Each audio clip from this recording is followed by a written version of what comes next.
हमारा सिस्टम ऐसा है कि हाई कोर्ट्स करेक्ट करते हैं निचले अदालतों की गलतियों को, और उच्चतम न्यायालय हाई कोर्ट्स को करेक्ट करता है। तो इसमें कोई नई बात नहीं है, ये आदर के साथ किया जाता है, ये सिस्टम के अंतर्गत किया जाता है। इसका मतलब नहीं है कि हम कुछ जज के बारे में कह रहे हैं, हम निर्णय के बारे में कह रहे हैं।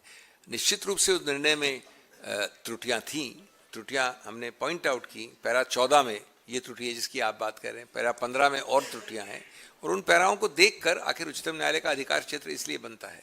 लेकिन मूल मुद्दा ये नहीं है। मूल मुद्दा क्या है? मूल मुद्दा है कि जहां बेलेबल हो ऑफेंसेस, इक्का दुक्का न भी हो, जहां ऑफेंसेस बेलेबल हैं, जहां देश के ऊपर कोई, ये बायलैटरल चीज है, ये मेरे और इनके बीच में मानहानि की बात है, ये समाज के ऊपर कोई आक्रमण नहीं है, ये कोई ऐसा वक्तव्य नहीं है कि जिससे कि राइट्स हो जाएंगे।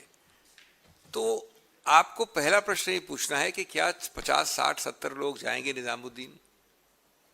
जो आपने देखा है टेलीविजन, मैं नहीं बोल रहा हूं, टेलीविजन में है सब जगह। इसका उद्देश्य क्या है? इसका उद्देश्य तहकीकात नहीं हो सकती ना।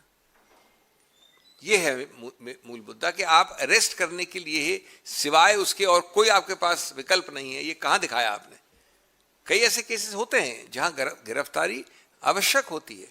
एक व्यक्ति जो जाना माना है, जिसके रूट से सोसाइटी में, उसको भगोड़ा बना के ये करना है, सही नहीं है।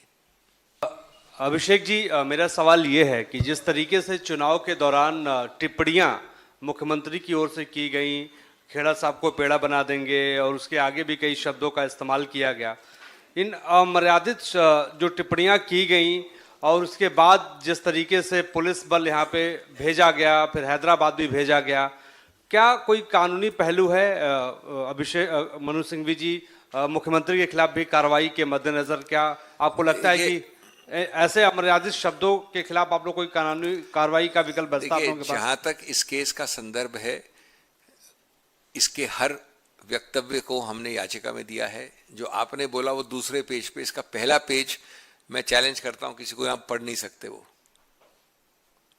तो इसलिए ये सबसे पहले तो आत्मविश्लेषण का एक मुद्दा है, जहां तक मुख्यमंत्री का सवाल है। दूसरा मुद्दा है उनकी पार्टी का आत्ममंथन, आत्मसोच। और तीसरा है, इसमें तो केसेस चल रहे हैं जिसको हम हेट स्पीच कहते हैं, उसके केसेस चल रहे हैं, अलग अलग कोर्ट कचहरी में चलेंगे।